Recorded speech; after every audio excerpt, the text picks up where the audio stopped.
Assalamualaikum warahmatullahi wabarakatuh. Nama saya Yoga Ambar Kusuma dari Prodi S1 Komunikasi Bahasa Inggris dan Bisnis Internasional Angkatan 25 kelas 25A1 NIM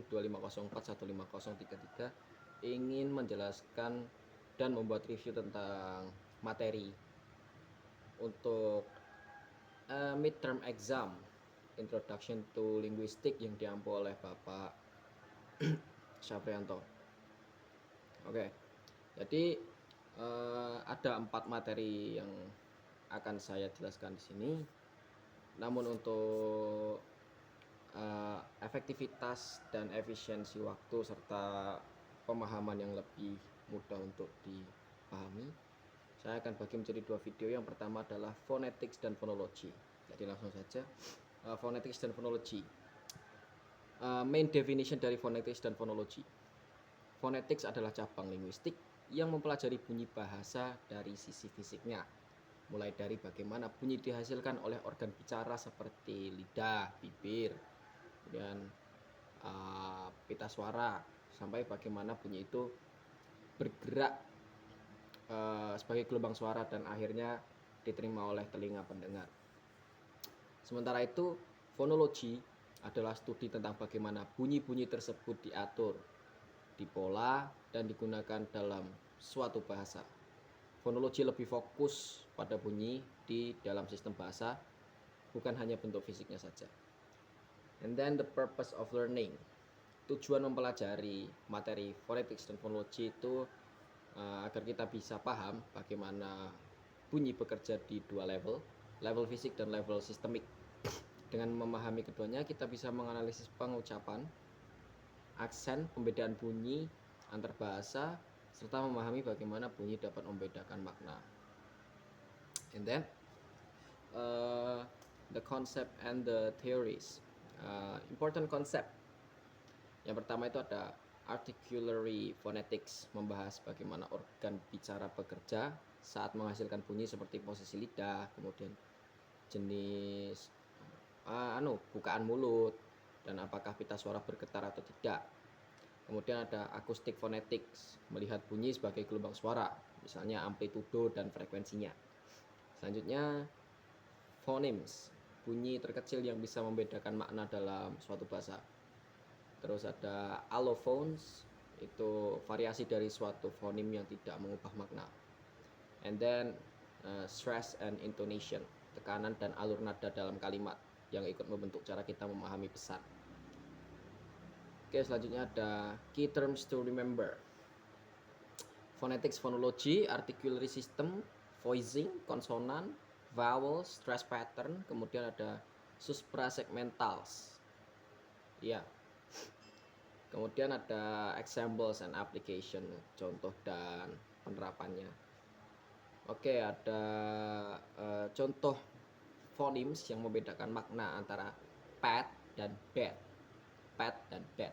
Perbedaan bunyi yang awal saja bisa mengubah arti. Kemudian ada variasi dari allophones, bunyi T di kata top lebih keras dibanding di stop, tapi maknanya tetap sama. Terus ada stress pattern, contohnya kata record bisa jadi noun atau verb tergantung tekanannya. Sebenarnya saya kurang tahu penekanannya untuk di verb dan noun itu yang bagaimana, cuman memang saya sudah melihat beberapa video tentang pengucapan stress pattern ini, cuman masih belum bisa mempraktekkan dengan lancar. Oke, terus ada illustration in practice. Perbedaan bunyi di awal atau tekanan dalam sebuah kata menunjukkan bagaimana sistem bunyi bekerja. Hal itu membantu memahami mengapa beberapa kata punya beberapa arti, atau mengapa penutur bahasa berbeda terdengar mengapa penutur bahasa berbeda terdengar berbeda meski mengatakan kata yang sama. Dari translator satu dan translator lainnya akan apa itu?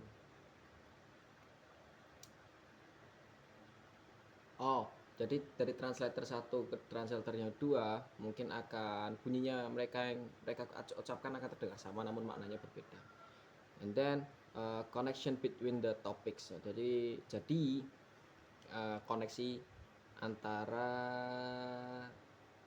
phonetics dan fonologi. Oke. Phonetics memberikan data konkret tentang bagaimana bunyi diproduksi dan terdengar. Fonologi kemudian menggunakan data itu untuk melihat bagaimana bunyi berfungsi dalam sistem bahasa, seperti pola-pola makna, pola-pola mana yang dianggap penting atau tidak boleh seperti pola-pola mana yang dianggap penting atau tidak oleh penutur. And then difficulties and challenge. The difficult part itu membedakan jenis-jenis bunyi berdasarkan cara dan tempat artikulasi. Itu sering sekali di kelas itu menjadi hal yang sulit karena masih belum paham kayak posisi organ bicara itu kecil banget perbedaannya. And then the confusing concepts, itu ada konsep allophones, itu juga membingungkan karena kita harus membedakan antara bunyi yang membedakan makna dan yang tidak, padahal telinga manusia kadang tidak terlalu sensitif menangkap perbedaan kecil. Then conclusion and personal understanding, itu ada yang pertama adalah materi phonetics dan fonologi itu membantu saya memahami bagaimana bunyi terbentuk dan bagaimana bunyi tersebut bekerja sebagai bagian dari sistem bahasa.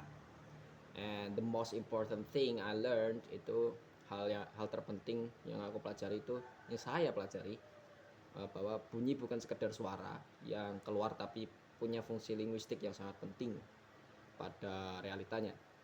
And then the practical application, ini pengetahuan yang bisa digunakan untuk menganalisis bahasa, memperbaiki pronunciation, dan memahami perbedaan aksen atau variasi pengucapan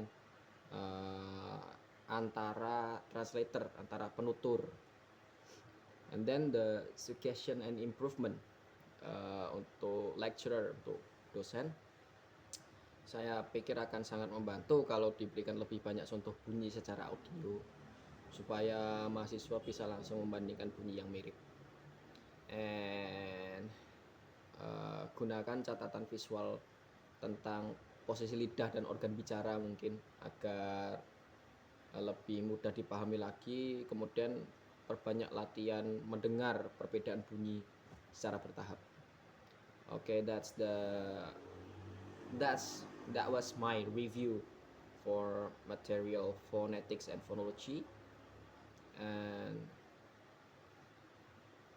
wassalamualaikum warahmatullahi wabarakatuh.